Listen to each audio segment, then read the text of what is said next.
Mostre sua campeã interior e esqueça a perdedora. Pra quem diz, não posso, não sou inteligente, sou feia, não tenho dinheiro, meu namorado me trai, minhas amigas não ligam. Vamos lá, não. Você pode, sim, você pode tirar a campeã que está aqui no seu coração. É daqui que vem a força, é daqui que vem o coração. Na segunda-feira, 14 de julho de 2025, Alejandra Locomotora Oliveras sofreu um episódio que a deixou desorientada e rapidamente foi internada no Hospital José Maria Cullen, em Santa Fé. Não demorou muito até que a notícia estampasse a capa de todos os meios de comunicação argentinos. A mulher havia sofrido um acidente vascular cerebral isquêmico. A mídia repetia constantemente o quanto aquela tragédia foi surpreendente. Recentemente, Alejandra participou de programas de televisão, fez campanha política e publicou vídeos motivacionais nas redes sociais. Que uma pessoa tão ativa e sempre promotora da boa saúde estivesse passando por aquilo era algo definitivamente inesperado. Apesar de evolução inicial estável e respostas motoras e oculares intermitentes, sua condição nunca melhorou o bastante nos primeiros dias. Na verdade, em determinado momento, só conseguiria piorar. Alejandra subia ao ringue pela última vez, mas não vamos nos adiantar. Em 2015, Oliveras entrou no Guinness por ser a única mulher com 4 títulos mundiais em categorias diferentes. Naquele momento, ela foi recebida pela presidenta Cristina Fernandes na Casa Rosada após a conquista que a colocou no topo do boxe feminino. Mas até mesmo esse recorde mencionado foi superado por ela mesma, já que voltou a se consagrar campeã mundial algum tempo depois, igualando Floyd Mayweather ao conquistar 6 títulos em 6 divisões diferentes. Como ela conseguiu isso? Como se tornou um verdadeiro ícone do esporte feminino? Como foram seus primeiros anos difíceis? Quais decepções amorosas ela teve que enfrentar ao longo da vida?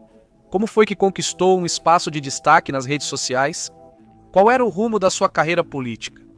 Para responder a essas perguntas, convido vocês a colocarem as luvas de boxe e me acompanharem até 28 de julho de 2025, dia em que morreu a locomotiva. Oliveiras, se gostarem do tema e quiserem outros boxeadores emblemáticos, escrevam boxe nos comentários. Agora vamos começar. A história de Alejandra Oliveras não começa em academia ou ringue, mas inclui lutas difíceis desde cedo.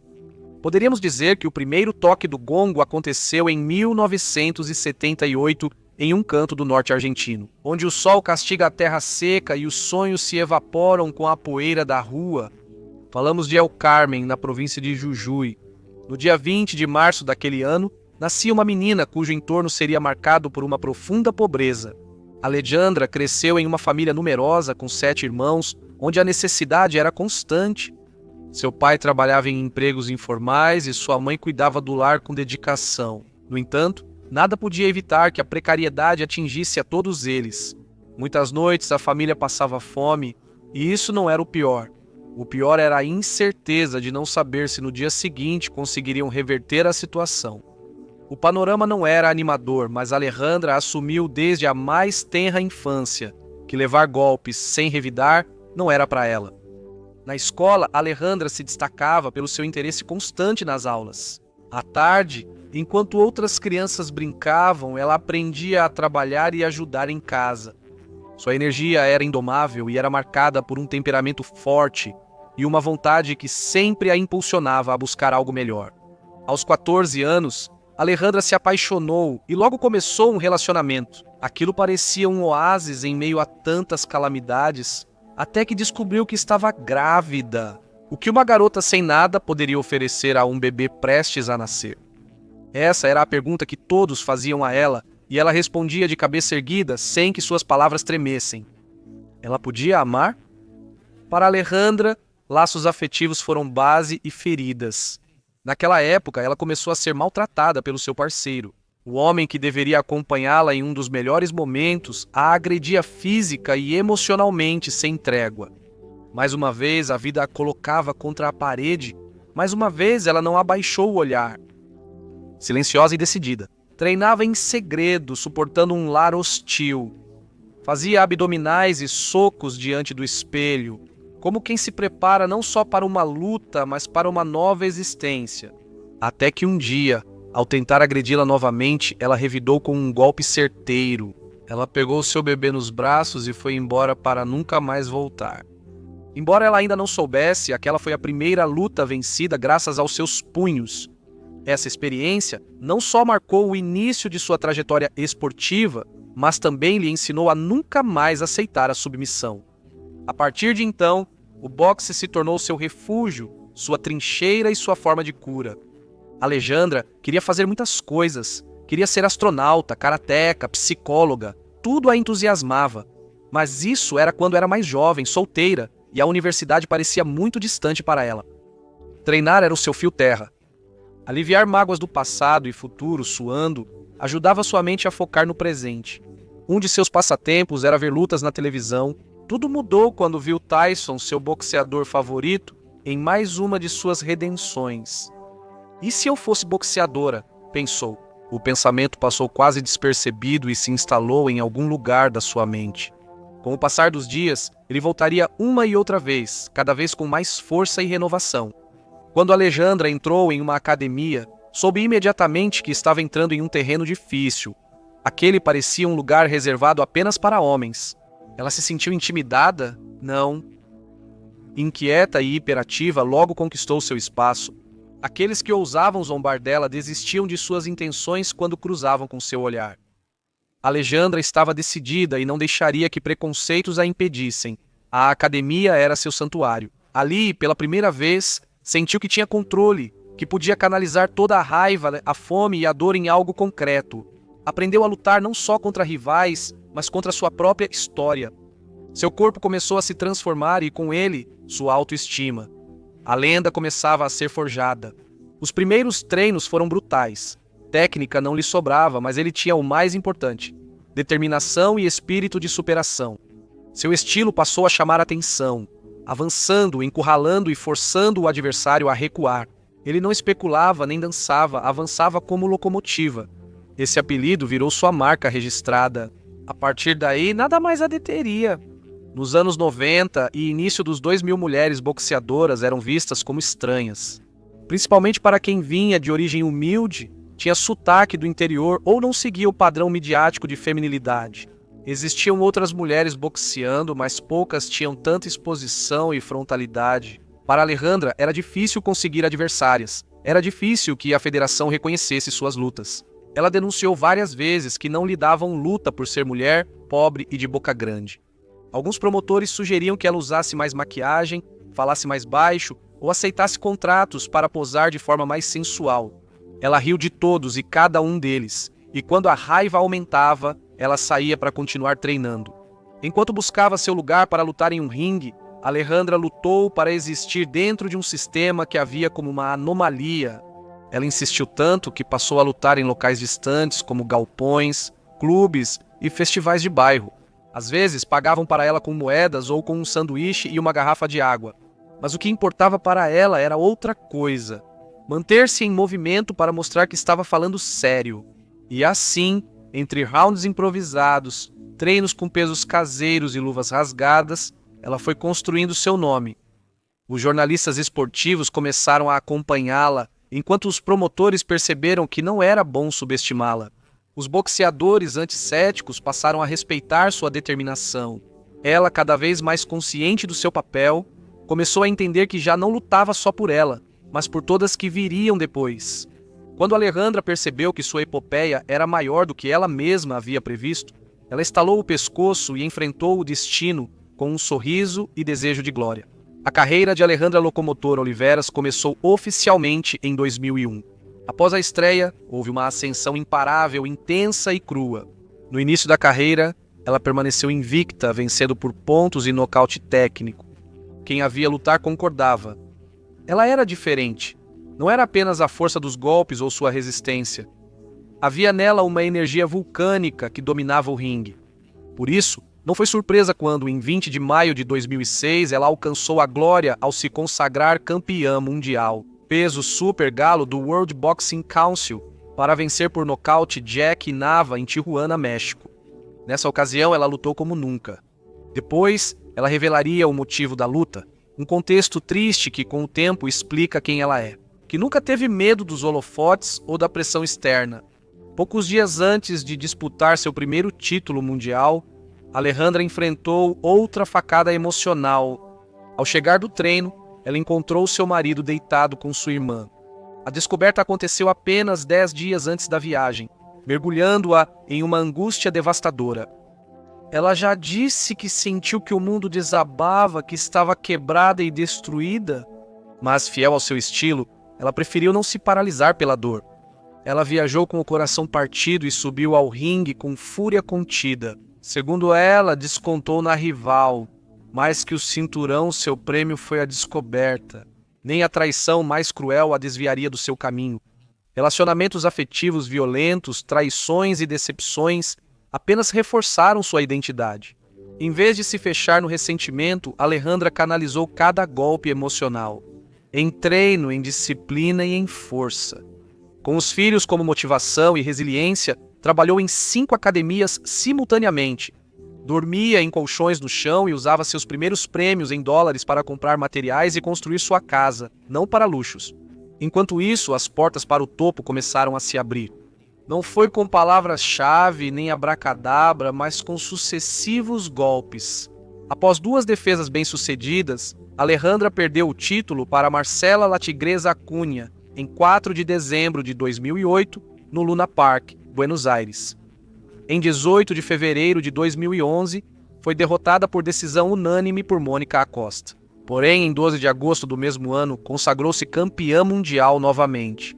Desta vez na categoria peso-pena da World Boxing Association, após derrotar Liliana Palmera em Rio Quarto, pouco depois, em 5 de janeiro de 2012, conquistou o título mundial peso-pena da World Boxing Organization, ao vencer Jéssica Vilafranca em San Antônio de Areco.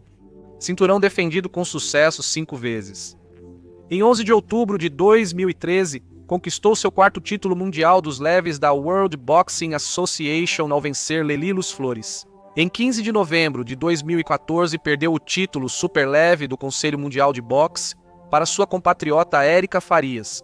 Em uma luta decidida por decisão dividida, em 8 de abril de 2017, na cidade de Cutralcón, derrotou por pontos em 10 assaltos Leslie La Explosiva. Morales tornou-se campeã mundial superpena da Comissão Mundial de Pugilismo, conquistando o título no ginásio municipal Henrique Mosconi. No final de 2018, lançou a proposta conhecida como a Luta do Século, defendendo que as mulheres deveriam lutar a mesma quantidade de assaltos e tempo que os homens, ou seja, 12 rounds de 3 minutos em vez dos habituais 10 assaltos de 2 minutos no boxe feminino.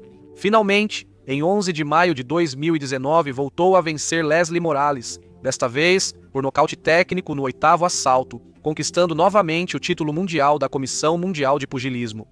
Durante seus anos de glória, seu estilo agressivo forçava rivais ao erro e sua resistência física impressionava cronistas e fãs.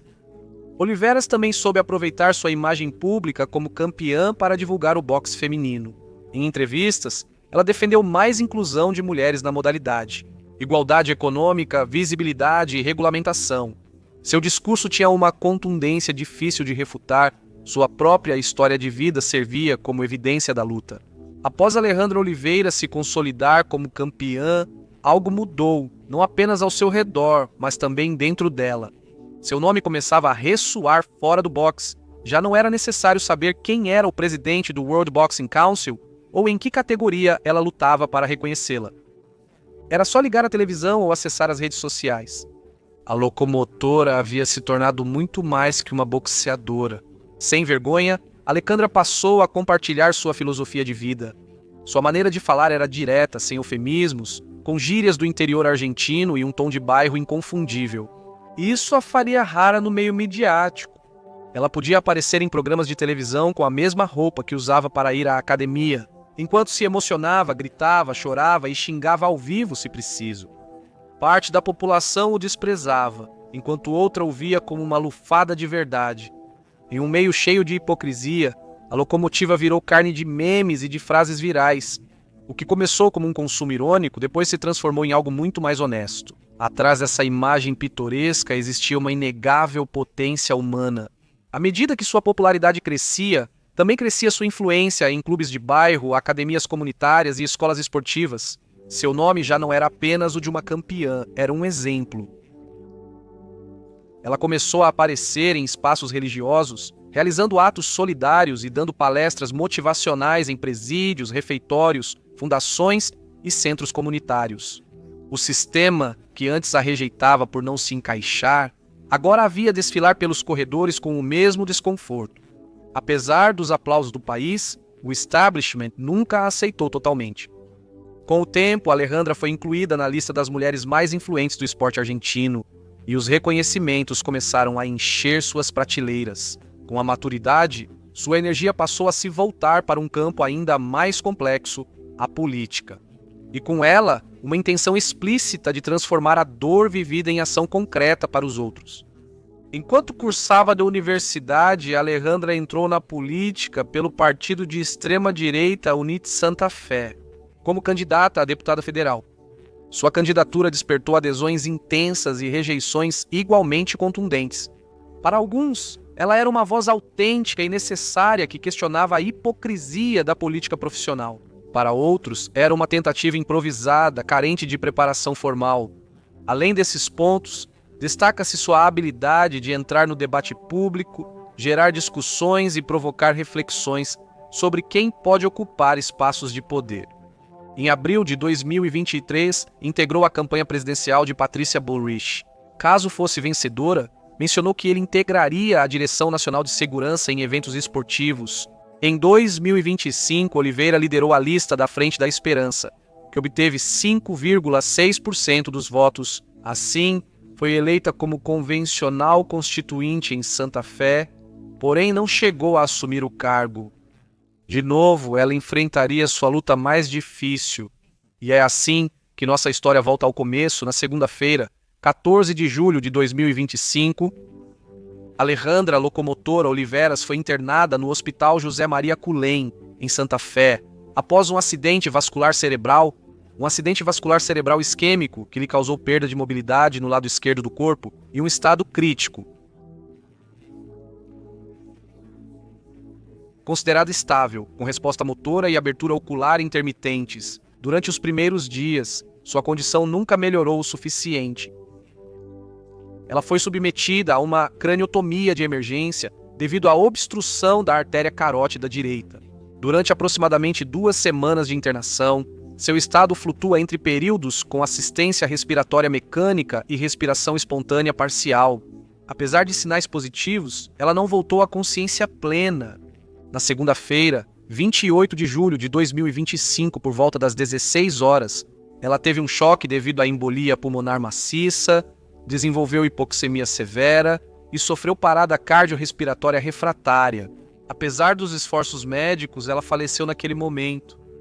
Sua morte abalou o país e muitas partes do mundo onde ela é admirada. Ela tinha 47 anos. A Justiça Provincial autorizou a cremação após rejeitar denúncia que investigava se a morte tinha relação com o uso de esteroides ou anabolizantes. A reclamação foi rejeitada por falta de fundamentos. Frases que ele deixou em centenas de vídeos improvisados. Não desista, você consegue. Na época, muitos perceberam que essas palavras eram verdade, não marketing, certo? Circulou um vídeo em que ele afirma que a vida deve ser vivida sem medo, pois esse é nosso propósito. Ela sem dúvidas fez isso. Alejandra não foi campeã de manual, nem diplomática ou politicamente correta. E talvez por isso ela tenha sido tão necessária, porque quebrou tudo o que estava destinado a limitá-la. O gênero, a pobreza, a violência, o estigma e a invisibilidade. Não pediu permissão, fez seu próprio caminho. Em uma época em que os ídolos são descartáveis, em que as histórias viralizam e são esquecidas, com a mesma velocidade a locomotiva deixou uma marca real. Por isso, hoje, ela está presente em cada mulher que coloca as luvas e em cada garoto que corre sem dinheiro, apenas com vontade. Vive em quem escolhe sonhar, mesmo que o mundo tente impor pesadelos. Alejandra está presente em todos, que alguma vez sentiu que não valia nada e encontrou em suas palavras quebradas mas sinceras um motivo para continuar.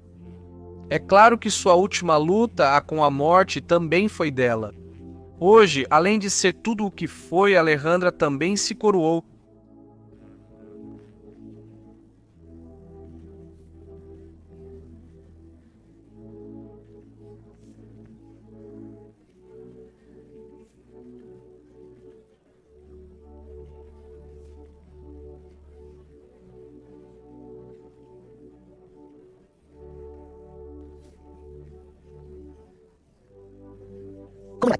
Hoje você está aqui, aproveite o que está fazendo agora, você está respirando, está ouvindo a voz de alguém, pode ouvir, pode, tem um coração que bate. E quando ele para de bater, tchau. Então aproveite o dia, mas sinta a vida. Pensar em dinheiro, mentiras, traições e carro faz você perder a vida. Se resolvem, tudo tem solução. A morte é a única coisa que não tem solução.